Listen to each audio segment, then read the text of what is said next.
안녕하십니까. 방금 소개받은 김지영 종양전문 간호사입니다. 저는 지금 암치유센터의 암전문 교육실에서 항암 치료하시는 환자분들, 대장암 수술 환자분들, 비뇨기암 수술 환자분들 만나서 항암 치료 관련해서 부작용 관리하는 것들, 그리고 수술 후 관리하는 것들 위주로 교육을 담당하고 있습니다. 제가 오늘 준비한 주제는 이제 항암이라는 파도를 함께 먹는 법에 대해서 준비를 했습니다. 다들 이제 항암 치료를 시작하신다 하면은 막연하게 내가 뭘 해야 될지, 치료 받으면서 어떻게 관리해야 될지 잘 몰라서 인터넷에도 막 뒤져보고 하실 겁니다. 근데 이제 인터넷에는 정확한 정보도 있지만 그렇지 않은 정보들도 있고 온갖 광고들이 난립하고 있어서 그중에 꼭 필요한 것들 그리고 정확한 것들 위주로 좀 추려서 제가 소개를 드릴 겁니다. 그리고 오늘은 이제 항암 치료하면서 생길 수 있는 부작용의 전반에 대해서 설명을 드릴 겁니다. 근데 이따가도 제가 설명드리겠지만 약마다 사실은 생길 수 있는 부작용들이 다 다르거든요. 그래서 이제 더 세세한 부작용은 항암 치료 받는 분들이시라면 자기 약에 맞는 또 부작용 관리 방법들이 있을 수도 있고 하기 때문에 이제 담당 코디네이터 선생님이나 아니면 암센터 안에 교육실에 들려주시면 제가 더 자세하게 설명드릴 수 있으니까 참고해 주시면 좋을 것 같습니다. 우선 설명드리기 전에 이제 항암제 부작용이라 하면 다들 무서운 게 사실이긴 합니다. 이제 죽을 병이라니까 내가 치료는 받아야겠는데 다들 항암 치료하면은 힘들다고 하고 죽을 것 같다 하고 치료를 안 받느니 못한다 하는 말들을 많이 들어보셨을 겁니다. 그리고 병원에서는 좋은 이야기를 물론 해주시지만 듣기만 해도 무서운 이야기들 엄청 많이 해주시죠. 항암 치료하면 머리도 빠지고 토도 하고 빈혈 당연히 생기고 어지러운 거 당연하고 이런 것들 이야기하실 겁니다. 근데 저희가 이렇게 이제 치료 시작하기도 전에 부작용에 관련해서 자세하게 말씀드리는 이유는 여러분들이 무서워하시라고 말씀드리는 건 아닙니다. 일단 항암 치료 때문에 생기는 부작용들의 대부분은 조절이 가능합니다. 그래서 예방도 가능한 부작용이 있고요. 그래서 내가 어떤 부작용이 조절 가능하고 어떤 부작용을 예방할 수 있고를 알면은 조금 더 치료 받을 때 덜 부담스러우실 수 있고요. 그리고 당연히 저희가 설명드리는 부작용들이 다 생기는 건 아닙니다. 환자분들마다 개인적인 특성도 있고요. 물론 약물마다도 다르고 용량마다도 다르고 항암 치료를 얼마나 길게 하셨는지 아니면 항암 치료를 막 시작하셨는지에 따라서도 다르게 나타날 수 있기 때문에 모두가 같은 부작용을 겪는다고 생각하실 필요는 없습니다. 그리고 항상 환자분들이 하시는 말씀이 있어요. 나는 항암 치료하는데 부작용이 없어. 남들은 막 토하고 한다는데 나는 그러지 않아. 이거 항암제에 효과가 없는 거 아니에요? 이렇게 물어보세요. 근데 항암제의 효과하고 항암제 부작용 정도는 상관이 없어요. 그래서 내가 부작용이 심하다고 이제 항암제 효과가 더 좋은 것도 아니고 사실 내가 부작용이 없다고 해서 항암제 효과가 떨어지는 건 아니기 때문에 그런 것들은 너무 걱정하실 필요는 없을 것 같고 아까도 말씀드렸지만 대부분의 부작용은 천천히 회복되게 됩니다. 그래서 관련된 것들 목차 통해서 설명을 드리겠습니다. 우선 저희가 이제 40분, 50분 동안 전반적으로 우리 암 치료의 종류, 항암 치료를 왜 하는지, 그리고 항암제의 큰 틀에 대해서 좀 다뤄드릴 거고요. 그러고 나서 항암 치료할 때 생길 수 있는 이제 피수치 떨어지는 거라든지 소화기 관련된 부작용, 피부 부작용, 말초신경병증, 손발적인 것들, 그 외에 일상생활 관리 관련해서 나눠서 설명드리도록 하겠습니다. 우선 저희 암치료라고 하면은 보통 수술, 방사선, 항암치료 이렇게 세 가지로 나눌 수 있습니다. 이 중에 수술과 방사선 치료는 그 암이 있는 해당 부위에만 이제 치료를 하는 국소치료라고 하거든요. 그 부분만 잘라내고 그 부분만 방사선 치료를 하게 됩니다. 그래서 국소치료라고 표현을 하게 되고 항암치료 같은 경우에는 보통 우리가 경구로 약을 복용을 한다든지 수액으로, 정맥으로 이제 약이 들어가게 되죠. 그러면 이 약이 온몸을 다 다니면서 피 통하는 곳은 다 다닌다 보시면 됩니다. 다 다니면서 작용을 나타내기 때문에 보통 전신치료라고 말씀드립니다. 그래서 이 중에 저희가 이제 볼 거는 항암 치료잖아요. 이 항암 치료의 목적이 뭐냐면은 일단 첫 번째는 당연히 완치의 목적이 있습니다. 완치의 목적이 있는데 모두 다가 완치의 목적이 있는 건 아니고 이제 수술 가능한 병계에서 수술하고 나서 제발 하지 말라고 하는 항암 치료라든지 아니면 수술 전에 암의 크기를 좀 줄이기 위해서 하는 항암 치료들은 우리가 완치를 목표를 삼고 하는 항암 치료가 될 수 있고, 그리고 뭐 위암, 대장암 같은 고혈암이 아니라 혈액암이 있어요. 혈액 자체에 생기는 암들 같은 경우에는 우리가 혈액은 수술을 할 수가 없잖아요. 그래서 항암제를 통해서 완치를 목적으로 치료를 하게 됩니다. 그래서 이렇게 완치를 목적으로 치료하는 경우에는 치료 기간이나 횟수가 정해져 있어요.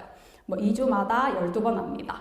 3주마다 4번 하면 끝납니다. 이렇게 횟수가 정해져 있다고 보시면 되고, 거기에서 병기가 조금 더 진행되신 분들 같은 경우에는 이제 완치의 목적이 없어지는 건 아니지만 순위가 좀 바뀐다고 생각하시면 됩니다. 병기가 좀 더 진행된 분들 같은 경우에는 항암 치료의 치료 순위가 암 조절이나 증상 완화가 우선시 된다고 보시면 될 것 같습니다. 그렇다고 암을 안 죽이는 건 아닙니다. 안 죽이는 건 아니고 암이 진행이 되다 보면은 뭔가 신경을 누른다든지 혈관을 누른다든지 아니면 옆에 있는 장기를 누른다든지 하면서 통증이 생기거나 뭐 혈전이 생기거나 혈액순환이 잘 안 되거나 하는 여러 부작용들이 생길 수 있겠죠. 그래서 항암제가 들어가서 그런 종양들의 크기를 줄여서 암 때문에 생기는 증상을 좀 줄이는 게 이 목표에 해당이 되게 됩니다.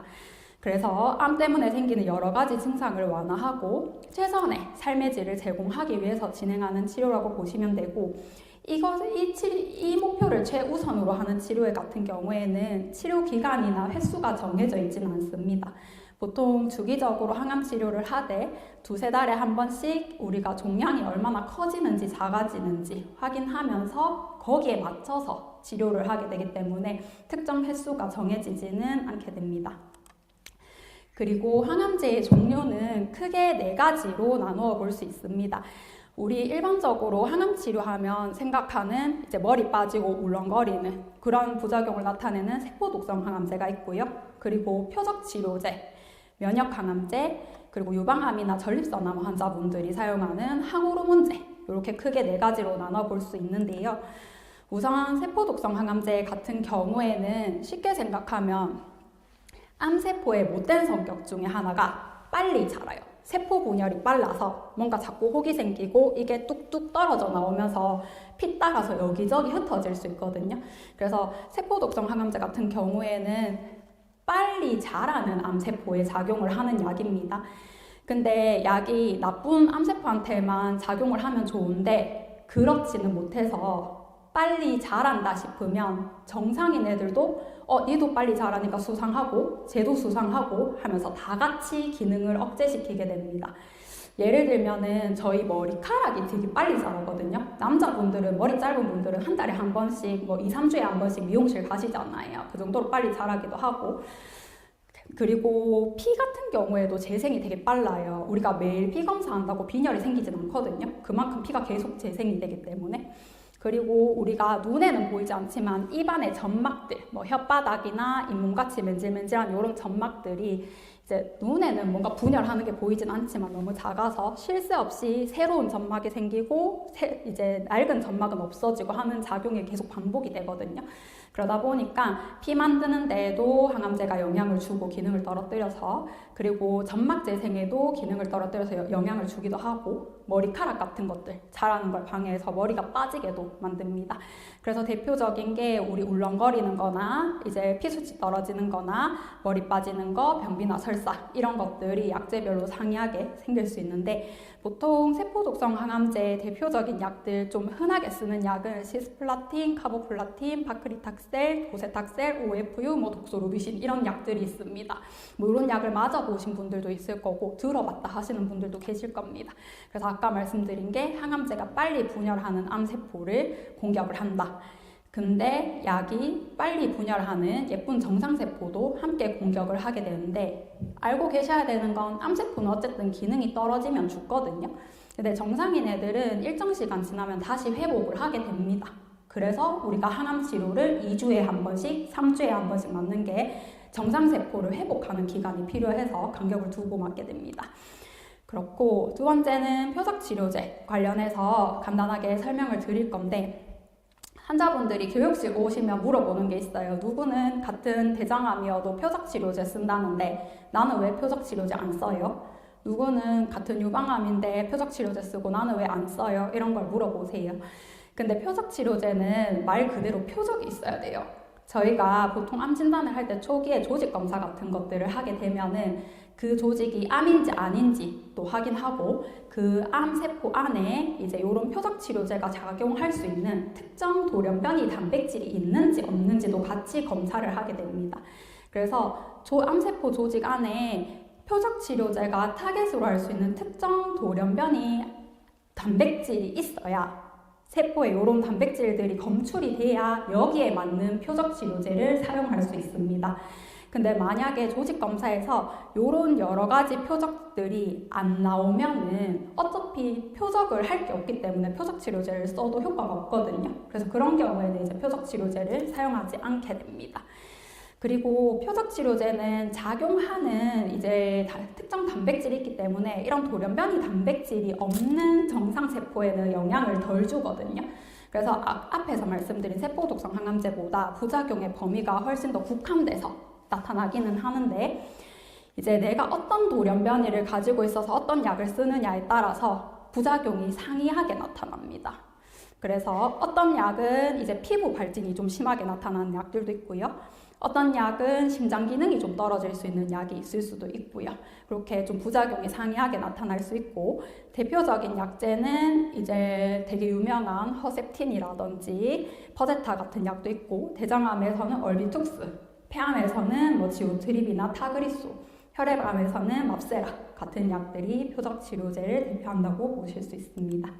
그렇고 세 번째로 면역강암제 관련해서 설명을 드리겠습니다. 면역강암제가 요즘 최근 몇 년 굉장히 핫했습니다. 다큐멘터리도 되게 많이 나오고 여기저기 이제 매스컴으로도 많이 나왔는데, 면역강암제는 뭐냐면 원래 내 몸에는 암세포를 잡아먹는 면역세포가 있는데 이제 암을 진단받지 않은 분들은 암세포 같은 돌연변이 세포가 생기면 이런 면역세포가 암세포를 잘 잡아먹어요.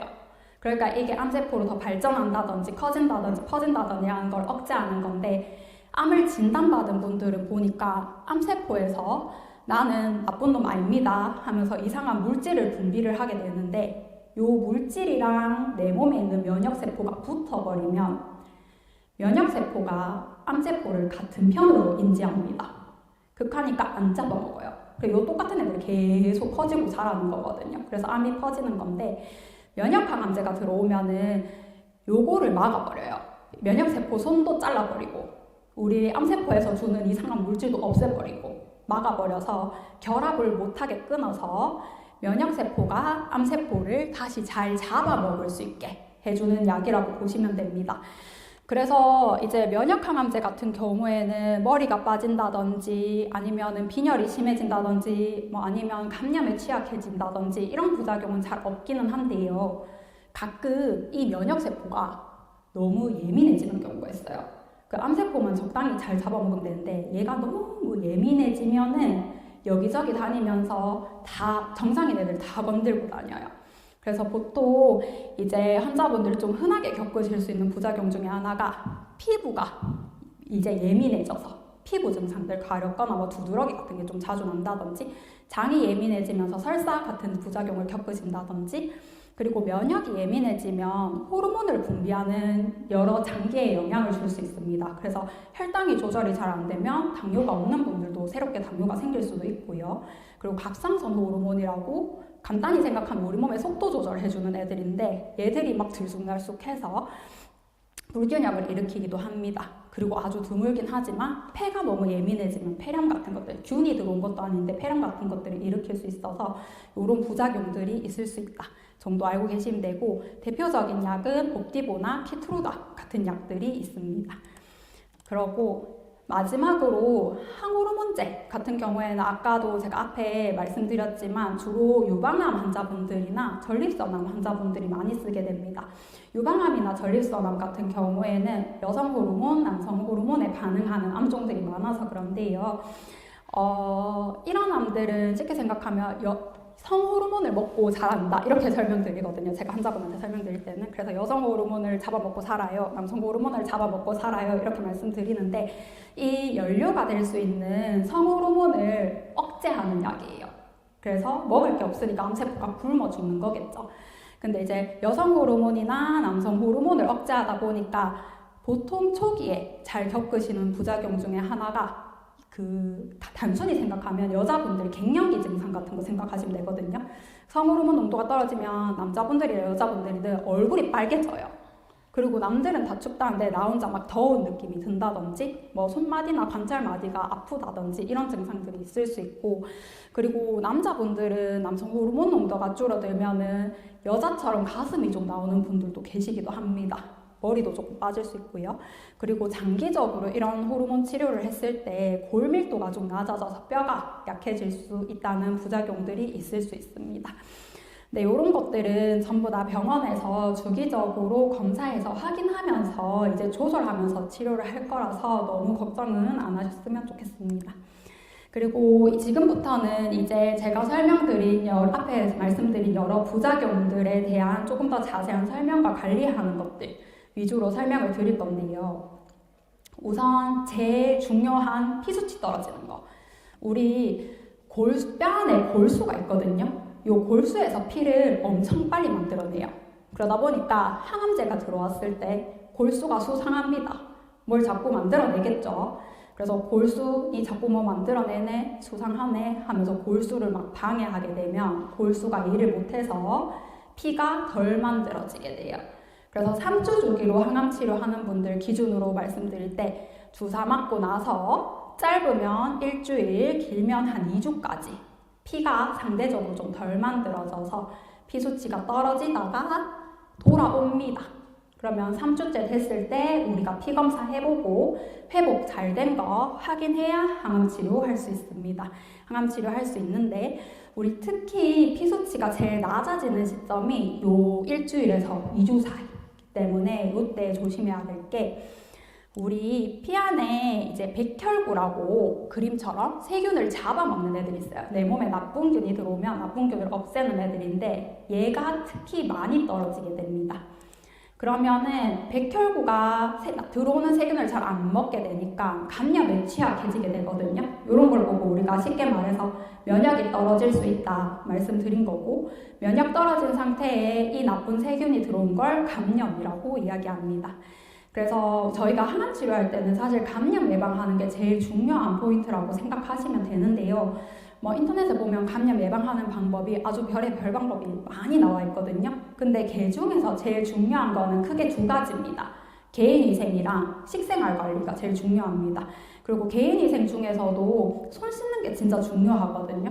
그 환자분들 몸이 좀 무겁고 약간 귀찮은 느낌이 있으니까 손 씻는 거 제일 소홀히 하세요. 근데 밥 먹기 전이랑 화장실 갔다 오고 나서 외출 갔다 오고 나서 손만 잘 씻어주셔도 감염률이 진짜 많이 떨어지거든요. 그래서 제가 항상 말씀드리는 게 딴 건 귀찮아도 손은 자주 씻으셔야 된다 말씀드리고 있고, 우리가 입안으로 음식물을 섭취하기 때문에 입안에 세균이 많겠죠. 그러니까 식사하시고 양치질은 꼭 해주셔야 됩니다. 양치질을 뭐 1시간에 한 번씩 하세요 이런 건 아니지만 아침, 점심, 저녁 드시고 나서는 양치질을 잘 해주시는 것만으로도 감염 확률이 떨어지니까 이런 구강 관리도 중요하고, 컨디션 괜찮으면 사실 외출하셔도 돼요. 내가 다니고 이런 거 자체가 뭐 집에만 있어야 되고 사람 절대 만나면 안 되고 이런 건 아니거든요. 근데 사람 많은 곳은 좀 되도록이면 덜 가셨으면 좋겠다 말씀드리긴 하고, 누가 감기 걸린지 모르니까요. 근데 내가 꼭 가야 된다, 아니면 꼭 가고 싶다, 병원 같은 데 꼭 오셔야 되잖아요. 사람이 막 붐벼도. 그럴 때는 지금처럼 마스크를 좀 잘 끼고 다니셨으면 좋겠다 말씀드립니다. 그리고 이제 몸에 상처가 나면 글로 세균이 더 빨리 들어오거든요. 그래서 몸에 상처가 안 나게 관리하는 게 중요한데, 우리가 항암제 때문에 상처 잘 날 만한 데가 입안, 입이 좀 자주 헌다든지 아까 말씀드린 여러 피부 부작용들이 있어서 요거 관리하는 거는 제가 뒤에서 좀 더 자세하게 설명드릴 거고요. 식생활 관리라는 거는 싱싱하게 드시란 말이에요. 근데 이제 고기나 생선이나 해산물이나 뭐 두부, 계란 이런 거는 워낙 잘 상하니까 단단히 익혀서 드시라고 말씀드리는 거고, 야채나 과일을 혹시 익혀서 드셔보셨어요? 이제 몇몇 분들이 과일도 익혀 먹어야 되냐고 많이 질문해 주시는데, 이제 가끔 혈액암 환자분 중에 저희가 아예 면역을 영으로 만들어서 치료하는 분들이 있어요. 그런 분들 아니면은 보통은 야채나 과일은 싱싱한 거면 깨끗하게 씻어서 생걸로 섭취 가능합니다. 껍데기 깔 수 있는 건 까서. 그래서 굳이 아주 다 싹 다 익혀 먹어야 된다 이런 건 아니고, 대신에 식기, 내가 설거지 매매 안 했어, 막 밥 불 묻어 있는 식기 이런 걸 그대로 쓰는 건 좀 곤란하겠죠. 그래서 설거지 같은 거는 깨끗하게 잘 해주시고 잘 말려주시는 걸로도 충분하니까 같이 봐주시면 좋을 것 같고, 이제 날씨 따뜻해지면 상온에 뭐 음식 너무 오래 보관하면 잘 상하니까 그런 거 조심하셔라 이런 것들이고, 외식하고 싶으면 하셔도 됩니다. 근데 깨끗한 식당 찾아가시는 게 좋겠죠. 그렇고 만약에 감염이 된다면 38도 이상의 고열이 나게 됩니다. 그래서 혹시 열이 1시간 이상 지속된다면 항암 치료하시는 분들은 반드시 병원으로 내원을 하셔야 됩니다.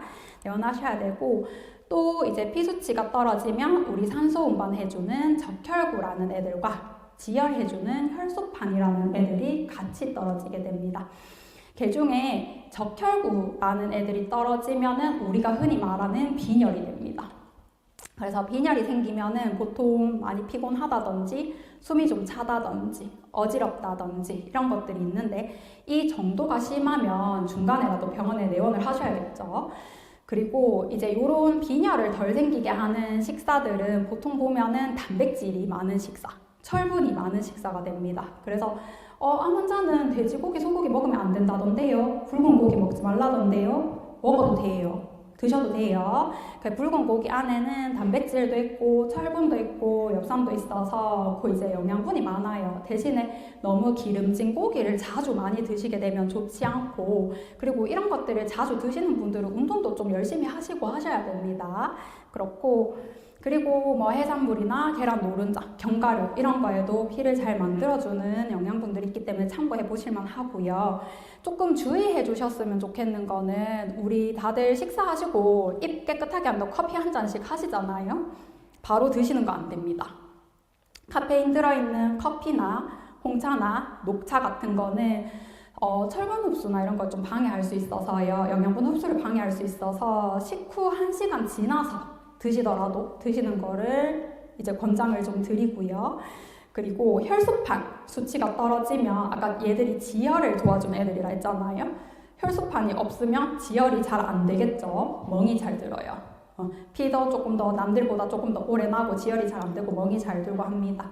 그래서 되도록이면 피 안 나게 관리해 주시는 게 좋은데, 사실 우리가 일상생활 하면서 피 날 만한 걸 뭐 할 건 없잖아요. 근데 이제 남자분들 면도, 보통 날면도기로 하다 보면 여기 상처 되게 자주 나잖아요. 그 피 자주 나가니까 그런 것들을 조금 조심해 주셨으면 좋겠다. 그래서 할 수 있으면 전기 면도기 쓰셨으면 좋겠다 말씀드리고, 칫솔도 너무 억센 칫솔로 자주 문대면 잇몸에 피가 자주 나겠죠. 그러니까 잇몸에 피 덜 나게 칫솔 좀 부드러운 걸로 바꿔주셨으면 좋겠고, 지금 같은 날씨에 코 세게 풀면 코피가 자주 나요.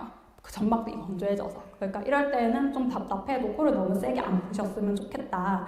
그리고 코 점막이 건조해지면은 코피가 더 자주 날 수 있으니까 뭐 가습기 같은 걸 사용하신다든지 젖은 수건이나 아니면 얇은 마스크 같은 것들로 습도를 좀 조절해 주시는 것도 도움이 된다 말씀드립니다. 그리고 조금 여사로 생각하시는 게, 아프면 진통제 같은 거 항암 치료하시는 분들 중에 처방난 거 말고 진통제를 약국에서 가끔 사서 드시는 분들이 있거든요. 당장에 진통제가 없으니까. 근데 이제 시중에 파는 진통제 중에 이런 혈소판 기능을 방해할 수 있는 성분이 들어간 경우가 많아요. 그래서 진통제 같은 거는 임의로 사 드시는 것보단 꼭 교수님이랑 상의해서 처방받아서 드시는 게 안전합니다. 그리고 응급 증상이라고 하면은 혹시 피가 나면 안 될 곳에, 예를 들어서 장이라든지, 그래서 병원에 피가 나온다든지, 뭐 소변에 피가 나온다든지, 뭐 아니면은 우리 토했는데 피가 올라온다든지, 이런 건 피가 안 나면 안 될 곳에 나는 거잖아요. 이런 거 있으면 바로 응급실로 내원을 하셔야 됩니다. 내원하셔야 되고, 아까 말씀드린 여러 가지 식사들, 여기 간단하게 그림을 잘 그려줘서 제가 조금 발췌를 해왔고요. 같이 봐주시면 좋을 것 같고, 그리고 이제 소화기 부작용으로 넘어올 건데요. 우선 제일 대표적인 건 식욕부진이에요. 우리가 항암제 자체 때문에도 입맛이 떨어지기도 하지만 암 자체 증상 때문에도 식욕부진이 좀 생기기도 하고 여러 가지 원인이 있는데, 일단 입맛이 없다고 너무 안 드시는 건 안 되지만 너무 많이 드실 수는 없기 때문에 조금 먹어도 좀 열량을 많이 내는 음식을 드셨으면 좋겠다 말씀드립니다. 대표적으로 우리 카스타드 과자 있잖아요. 과자가 빵 있잖아요. 촉 들어있는 거 뭐 그런 거나 뭐 밀크쉐이크나 요거트나 뭐 치즈 같은 것들이 있는데, 좀 쉽게 생각하면은 물 같은 거 볶으실 때 약간 이제 들기름 같은 걸 조금 더 넣어서 볶는다든지, 김치도 그냥 먹는 것보다 뭐 약간 버터나 참기름에 살짝 묻혀서 먹는다든지 이런 식으로 조금 더 열량이 많이 될 만한 것들을 같이 해 드시면 조그만 양으로도 조금 더 많이 먹은 효과를 볼 수 있으니까 그렇게 드시는 것도 방법이 될 수는 있고요. 그리고 특히 여자분들 음식하다가 음식 냄새에 질려서 항암 치료하시는 분들 식사를 못 하시는 분들이 있거든요. 그래서 그런 분들 같은 경우에는 냉동식품도 괜찮습니다. 너무 이제 기간이 길지 않은, 이제 유효기간이 너무 짧지 않은 냉동식품이 괜찮으니까 이런 거나 간단히 드실 수 있는 샌드위치 같은 것들 사용하셔서 드시는 것도 먹기에는 조금 더 편하실 수는 있고, 속이 답답하니까 밥 먹기 전에 자꾸 물을 마셔요. 아니면 잘 안 넘어가는 것 같으니까 밥 먹다가 자꾸 물을 마셔요. 이러면 물 마신다고 배불러서 밥을 못 드시거든요. 그러니까 조금만 참아주셨으면 좋겠다, 이런 것들. 그리고 제일 중요한 건 좀 움직이셔야 돼요. 어쨌든 위나 장은 내가 걸어야지 조금 얘들이 꿈쩍꿈쩍 움직이면서 밑으로 음식을 밀어내거든요. 근데 너무 안 움직이시면 위나 장에 음식이 꽉 채워 있어서 더 더부룩하고 입맛이 떨어집니다. 그래서 조금 이제 가벼운 산책, 아니면 내가 밖에 나갈 컨디션은 안 된다 하면은 집에서 TV 보면서 서서 제자리 걸음 요렇게 해주시는 것 정도라도 좀 내가 할 수 있는 만큼 자주 해주셨으면 좋겠다 말씀드리고, 요즘엔 세상이 좋아진 게 영양 보충음료가 굉장히 잘 나와요. 우리 광고하는 것도 많고 병원에서도 필요하면 처방이 나가니까 필요하시면은 이야기를 해주시면 좋을 것 같고, 입맛 돋구는 약도 있으니까 참고해 주시면 좋을 것 같습니다. 그렇고 우리가 이런 여러 가지 식욕부진을 도와드리기 위해서 암센터에서 여러 행사들을 많이 합니다. 영양 관련된 행사들을 많이 하고, 이 올해 5월에도 영양 뷔페라고 해서 저희 이제 영양사 쌤들이랑 이제 직원식당 선생님들이 다 같이 환자분들 이제 먹으실 수 있을 만한 것들, 레시피 같은 것들이나 음식 같은 것들을 준비해서 이제 같이 하는 행사도 있으니까 자세한 사항은 아마 추후에 공지가 갈 거고요. 관심 있는 분들은 신청해 주시면 될 것 같습니다. 그렇고 제일 대표적인 부작용이 울렁거리는 거죠. 다들 항암 치료하면 토한다 하던데 메스껍다 하던데 합니다. 근데 보통 울렁거리는 거는 항암 치료 할 때 생길 수도 있고요. 항암 치료할 땐 괜찮은데 집에 가서 생길 수도 있어요. 그리고 이게 주사 맞고 하루 이틀 그러다 마는 경우도 있고 한 일주일 내도록 속이 안 좋은 경우도 있거든요.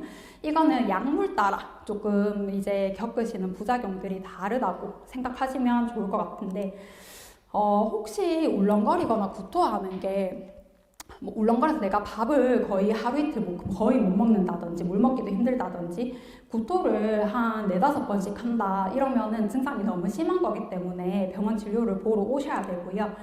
울렁거릴 때 조금 권장하고 싶은 음식이나 습관 같은 것들을 어쨌든 많이 먹으면 부대껴요. 그래서 드실 수 있으면 이제 욕심내서 과하게 먹지 말고 조금씩이라도 먹어 내가 조금씩이라도 드셔라 말씀드리는 거 있고, 그리고 내가 냄새 나는 밥 반찬 이런 거 못 먹겠어 이러면 그렇다고 내가 아무것도 안 먹을 순 없잖아요. 그럴 때 빈속으로 조금 더 편하게 드실 수 있는 게 우리 식빵, 그냥 맨빵 있잖아요. 식빵이나 모닝빵 같이 안고 없는 빵, 그런 것들이 별 맛이 없어서 그럴 때는 먹기가 조금 더 편하실 거고, 덜 단 과자, 뭐 참크래커나 에이스 같이 바삭바삭하고 냄새 안 나는 과자 이런 것들도 괜찮아요. 그래서 이런 것들도 봐주시면 좋겠고, 그리고 확실히 시원한 음식이 잘 먹히거든요. 그래서 환자라고 반드시 따뜻한 음식만 드셔야 되는 건 아니기 때문에 속이 안 좋을 때는 시원한 음식으로 속을 달래보시는 것도 방법이 될 수 있습니다. 그렇고 조금 피해야 되는 거, 내가 뭔가 느글느글하고 속이 안 좋으니까 매운 거 먹고 싶다, 짠 거 먹고 싶다 하시거든요. 먹을 때는 기분이 좋아요. 근데 먹고 나면은 속이 뒤집어져요. 따갑고 힘들거든요. 그래서 좀 속이 울렁거려서 내가 매운 걸 먹고 싶다 하시더라도 과하게 맵고 짜고 달고 이런 자극적인 음식은 좀 덜 드시는 게 장기적으로 봤을 때 속이 좀 더 편안한 방법이라고 보시면 될 것 같고, 밥 먹기 전에 물 많이 먹고 밥 먹으면 털음 조금만 해도 물이 훅 하고 올라오겠죠. 토해요. 그러니까는 속이 울렁거릴 때는 밥 먹기 직전에 물 드시는 거 조금 주의하셔라 말씀드립니다. 그리고 식사하고 나서 바로 눕는 거는 안 좋아해요. 그래서 꼭 앉아서 휴식을 취해 주셨으면 좋겠고, 변비도 항암제의 대표적인 부작용 중에 하나긴 한데, 특히 우리 빈혈이 있어서 철분약 드신다든지 마약성 진통제 드시는 분들은 변비가 조금 더 많이 생겨요. 그래서 이게 너무 심하면 사실 약을 드셔야 되거든요. 약을 드셔야 되는데 많이 심하진 않아. 아니면 내가 평소에 변비 관리를 좀 하고 싶어. 이런 경우에는 좀 알고 계셔야 되는 게 물을 잘 드셔야 됩니다. 물을 잘 먹어야지 장 안에 음식물이 좀 부드러워져서 변이 덜 딱딱해지거든요. 변이 안 딱딱해져야 나오기가 쉬워지겠죠. 그렇고 먹는 게 없으면 변이 잘 안 만들어져요. 그럼 그게 이제 장 안에 오래 있으면 딱딱해지면서 걸려서 잘 안 나오거든요. 그래서 이제 식사를 잘 하시는 게 좋은데, 식사하면서도 조금 도움이 될 만한 거는 이런 견과류나 뭐 잡곡빵이나 이런 좀 섬유질이 많은 음식들을 드시면 먹는 양에 비해서 대변 양이 좀 더 많아져요. 그래서 변보기가 조금 더 수월해질 수 있어서 이런 것들, 아니면 껍질째 먹는 과일이라든지 브로콜리나 양배추 같은 조금 이제 단단하고 질긴 야채들, 이 변량을 늘리는 데는 도움이 될 수는 있습니다.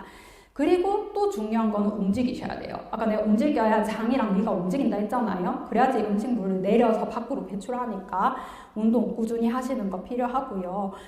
혹시 이제 변비약을 먹어도 증상이 너무 심해서 괴롭다 라든지, 아니면은 가끔 진짜 장이 너무 안 움직이면은 방구도 안 나오는 경우가 있어요. 변도 안 나오고 방구도 안 나오고 배가 터질 것 같이 막 부르고 속이 울렁거린다. 이런 것들은 장이 마비가 된 증상일 수도 있어서 꼭 진료 보러 오셔야 된다는 거. 그렇고 설사 같은 경우에 이제 변비랑 완전 반대긴 한데, 특히 우리 이리노테칸이라는 항암제, 대장암에서 쓰는 항암제 요약이나 아니면 먹는 젤로다 같은 항암제나, 그리고 폐암에서 지오트립 같은 표적 치료제 쓰는 분들이 설사 빈도가 굉장히 높거든요. 근데 이제 설사할 때도 중요한 거는 설사하는 만큼 물을 드셔야 돼요. 내가 물을 안 먹어도 내 몸에 있는 물이 자꾸 빠져나가기 때문에 탈수가 되게 심하게 오거든요. 그러면은 다른 부수적인 증상들이 따라오기 때문에 수분 섭취하는 거 굉장히 중요하고요. 그리고 설사를 한다는 건 점막이 약해져 있는 거예요. 점막이 약해져 있는데 맵고 짜고 간이 센 음식 드시면 속이 더 따갑고 안 좋겠죠. 그래서 조금 싱거운 것들 위주 드시는 게 좋을 것 같고, 그리고 대변을 자주 보면 제일 불편해 하시는 게 엉덩이 아프다 하세요. 항문이 아파요. 까지고 자꾸 닦아내니까. 그래서 이제 보통 설사를 좀 자주 하실 것 같으면 자꾸 휴지로 닦지 말고 뭐 물티슈 아니면은 그냥 씻어내주셨으면 좋겠다, 대변 보고 이렇게 말씀드리고, 좌욕을 좀 자주 해주시는 것도 하시는 분들은 항문 통증을 관리하는 데 좀 도움이 되거든요. 그 뭔가 약을 타서 좌욕을 해야 된다 이게 아니라 그냥 미지근한 물 대야 같은 데 받아서 이렇게 앉아주시면 돼요. 한 5분이라도 해주시면은 거기 혈류가 빨라지면서 상처도 좀 빨리 안 울고 통증도 좀 줄거든요. 그래서 혹시 항문 통증이 심한 분들은 좌욕도 참고해 보실만 하고요. 그리고 당연히 심하면 지사제 먹어야 돼요. 근데 약국에서 임의로 사 먹는 지사제는 효과가 없을 수도 있습니다. 약국에서 파는 약이랑 병원에서 처방받는 약은 효과가 다르거든요. 그래서 꼭 연락 주시고 진료를 보러 오셨으면 좋겠고, 우리 여기 보면 설사로 인해 부족해진 칼륨을 보충해 주세요 라고 돼 있는데, 신장질환, 우리 이제 콩팥이 안 좋은 분들은 칼륨이 너무 많은 음식을 드시면은 신장에 더 무리가 가기 때문에 그런 분들은 설사한다고 일부러 칼륨이 많은 음식을 드시는 건 좀 주의하셔야 되고, 그리고 우리가 어느 피 검사를 했는데 교수님이 당분간 과일 먹지 마세요, 뭐 이렇게 이야기하시는 분들이 있어요. 그런 경우에는 이런 거 드시면은 보통 칼륨이 높아서 그런 거라 이런 거 드시면은 이제 심장 근육이라든지 이런 데 무리가 갈 수 있으니까 좀 조심하셔야 됩니다. 그래서 여기 보면 도움이 되는 음식이라고 제가 뒤에 슬라이드를 넣기는 했는데, 전해질을 보충할 수 있는 이런 식품들은 신장이 나쁘거나 우리가 진료 보는데 포타슘 또는 칼륨 수치가 높다고 이야기 들어서 교수님이 야채나 과일 같은 거 먹는 거 좀 줄이세요 라고 설명 들으신 분들은 안 돼요. 설사한다고 일부러 더 많이 드실 필요 없고, 그리고 설사할 때는 어쨌든 장이 약해져 있으니까 좀 순한 거 먹는 게 좋아요. 소화하기 쉬운 거. 그래서 변비랑 반대로 섬유질이 좀 적고 부드러운 음식 위주로 드시는 게 좋으니까 요거는 같이 참고로 봐주시면 좋을 것 같고요. 그리고 만약에 설사가 하루에 4번 이상 하면 많이 하잖아요. 병원 오셔야겠죠. 그리고 막 내가 설사를 계속 하는데 열이 많이 나. 뭔가 장에 염증이 생긴 거예요. 병원 오셔야 됩니다. 그렇고, 그리고 또 환자분들이 생기면 좀 괴로워하시는 부작용 중에 하나가 입 허는 거예요. 다들 입이 허는 건 아니지만 이제 특정 약제에서 구내염이 좀 심한 경우가 있어요. 그래서 구내염 같은 경우에는 사실 여러 가지 뭐 관리하고 예방하는 방법이 있지만 각을 하는 게 일단은 제일 좋아요. 예방하고 관리하는 데에는. 그래서 제가 항상 교육할 때 말씀드리는 게 가글을 좀 열심히 해달라 말씀드리는데, 시중에 파는 가글 제품은 좋아요. 좋은데 우리가 쓰기에는 너무 독해요. 그리고 뭐 무알콜 제품이라서 순한 제품도 많이 나오지만 거기에 있는 성분들이 점막을 좀 자극하는 경우가 있어서 시중에 파는 가글 제품 별로 추천은 안 드리고요. 원래 제일 정석은 중조가글이라고 해서 생리식염수 약국에 가면 팔거든요. 생리식염수에 식소다 태워서 입 자주 헹구는 거 제일 추천드리긴 하는데, 생리식염수 사기가 힘들어서 번거롭잖아요. 어떻게 보면은 잘 안 하시게 돼요. 그러면은 차선책으로 우리 물에다가 소다만 태워도 비슷한 효과 볼 수 있으니까 꼭 생리식염수 아니어도 물 한 컵에 소다를 커피 숟가락으로 한 반 정도 태워서 입 좀 자주 헹궈달라고 말씀드립니다. 이러면은 이거 가글 했는 분들이랑 안 했는 분들이랑 구내염 정도 차이가 확실히 좀 많이 나기는 해요. 100% 예방이다 이건 아니지만 훨씬 덜 얼기도 하고, 그리고 항암 치료할 때 불편해하시는 게 입이 말라서 침이 끈적끈적해지고 불편하다 이런 이야기 하시거든요. 그런 증상들도 좀 덜 하다 보니까 소다 가글은 이제 항암 치료하시는 분들 좀 꾸준히 해주셨으면 좋겠는 것 중에 하나긴 합니다. 그거 외에도 이제 수시로 입안 상태를 확인해 주신다든지, 당연히 칫솔 부드러운 거 쓰시는 게 입에 상처가 덜 나니까 그런 거 있고, 틀니가 생각보다 사용해 보신 분들은 아시겠지만 많이 눌려요, 잇몸이. 그래서 안 그래도 입 허는 약 쓰는데 잇몸을 자꾸 뭐가 누르고 있으면 그쪽으로 더 헐거든요. 그러니까 틀니 같은 거는 식사 시간에 착용하시고, 식사 외 시간에는 입이 불편하시면 좀 빼놓는 게 좋다, 이런 것들 또 말씀드리고 있습니다. 그리고 입술이 많이 마르다, 입이 많이 마르다 하면은 가글 하는 거 외에도 이제 입술 보호제라든지 무설탕껌 요즘 많으니까 그런 걸 씹어서 침샘을 좀 자극해 주시면 입마름이 덜하니까 참고해 주시고요. 그리고 피부 부작용 관련해서 설명드릴 건데 많죠.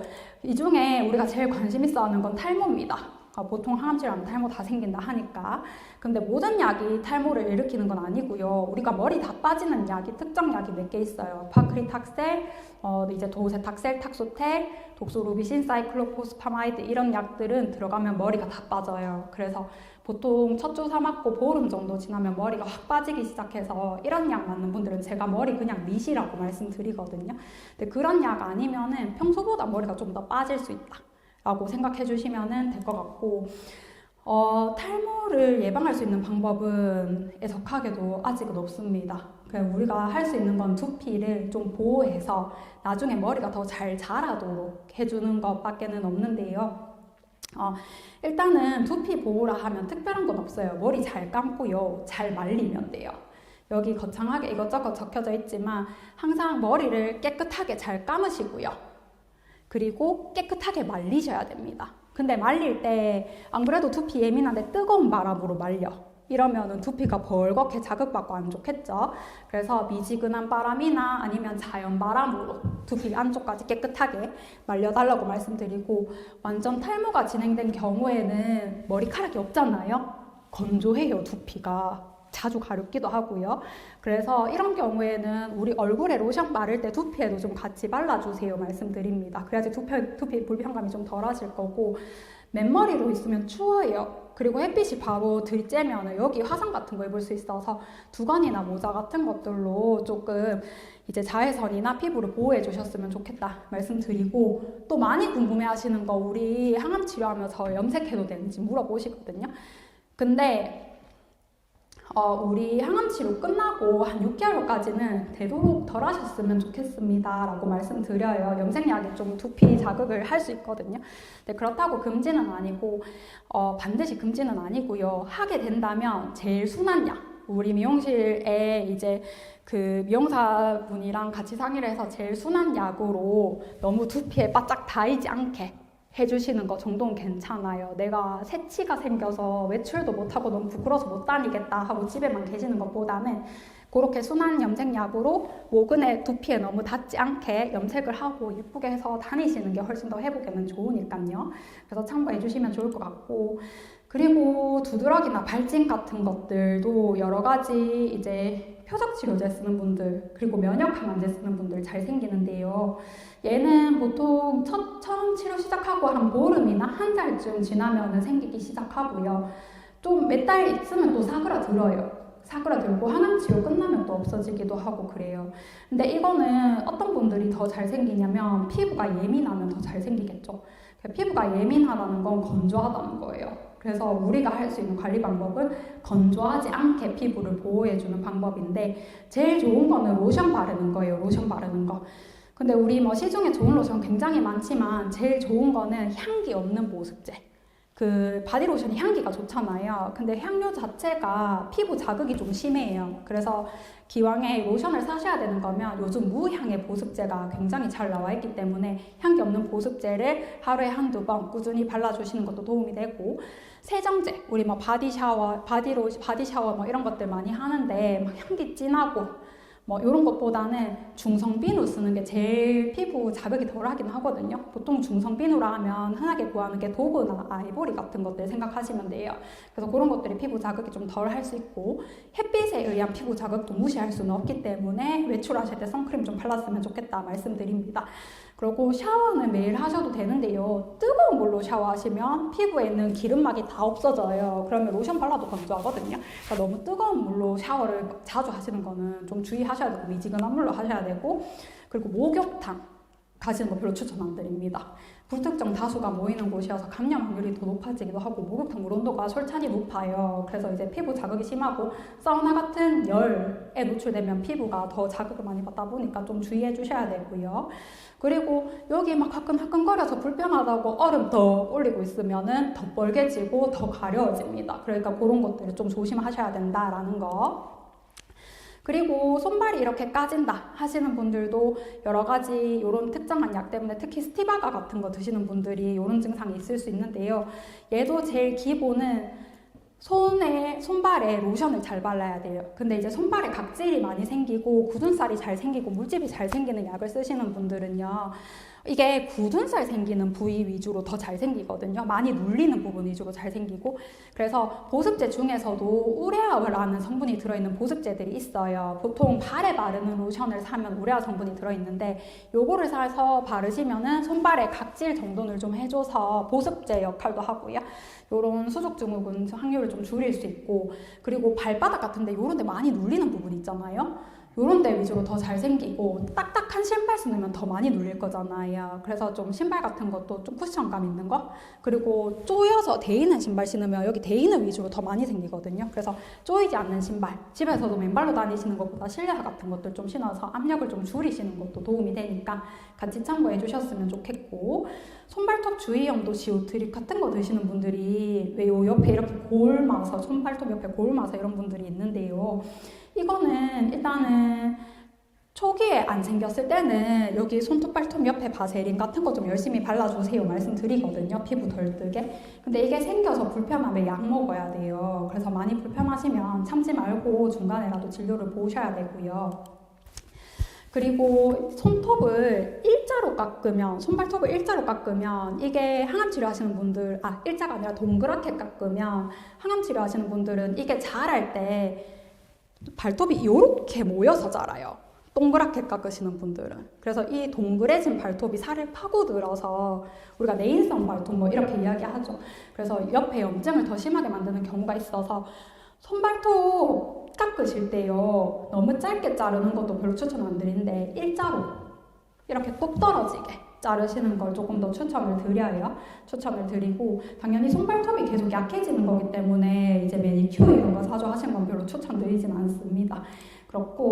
그리고 장기적으로 제일 많이 불편해 하시는 거는 손발 저리는 건데요. 우리 뭐 도세탁셀, 파크린탁셀, 옥살리플라텐 이런 거 맞는 분들이 손발이 저려요, 시려요, 무져요 이런 건데, 얘는 또 빨리 없어지지도 않아요. 사실은 빨리 없어지진 않은데 이게 또 이렇다 할 예방 방법이 있지는 않거든요.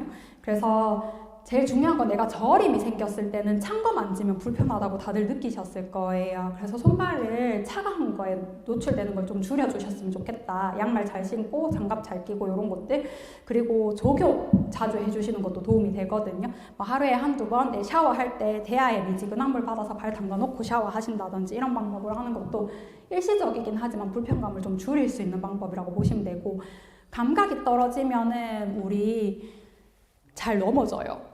계단 다니다가 이럴 때. 그러니까 안 넘어지게 조심하셔야 돼요. 그래서 발에 감각이 좀 떨어지신 분들 슬리퍼 신고 다니고 이런 거 되게 조심하셔야 됩니다. 그렇고 당연히 증상이 심하면 증상을 좀 줄일 수 있는 약 처방이 가능하기는 해요. 그래서 많이 불편하면 이야기해 주셔야 되고, 얘도 항암 치료 끝나면 서서히 완화가 되기는 하지만 되게 오래 걸려요. 막 길면 2-3년씩 이렇게 걸리는 분들도 있기 때문에 너무 참으시는 것보단 불편하면 약 처방을 좀 받으시는 것도 좋을 것 같습니다.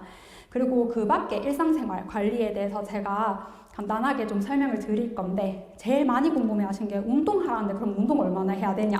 제일 많이 궁금해 하세요. 근데 운동은 사실 우리가 암 환자분들한테 추천드리는 운동은 중강도 정도의 운동입니다. 이게 어느 정도냐면 옆 사람이랑 이야기했을 때 살짝 칭찬 정도예요. 그러니까 너무 느린 것보다는, 물론 내가 체가 안 되면 좀 느리게 움직이는 것도 안 하는 것보다 나아요. 근데 살짝 빨리 걷는 거 있죠. 살짝 빨리 걷는 거, 그 정도의 강도의 운동을 매일 30분씩 해주는 게 제일 좋다라고 나와 있고, 이거보다 조금 더 고강도 운동, 내가 숨이 많이 가쁜 운동 이런 거는 일주일에 한 2-3번 정도 해주시면 좋을 것 같다, 이렇게 말씀을 드립니다. 그렇고 운동할 때 주의하셔야 되는 거는, 어떤 분들은 뭐 뼈에 어디가 금이 가 있어. 근데 내가 막 무거운 걸 드는 운동을 한다든지 그 부분을 비트는 운동을 하면 큰일 나겠죠. 그러니까 어디까지 운동 가능한 건지 주치의쌤이랑 꼭 상의를 해보시는 게 좋을 것 같고, 급해서 내가 막 격하게 빠르게 운동하는 것보다는 좀 처음에 준비 운동해서 몸을 좀 데펴놓고 운동 강도를 높이시는 거, 그리고 아플 만큼 하실 필요는 없어요. 어떤 분들 아픈데 계속 걸어요. 그러면 오히려 안 좋겠죠. 그래서 좀 운동은 항상 내가 아프지 않을 정도까지 해주시면 되고요.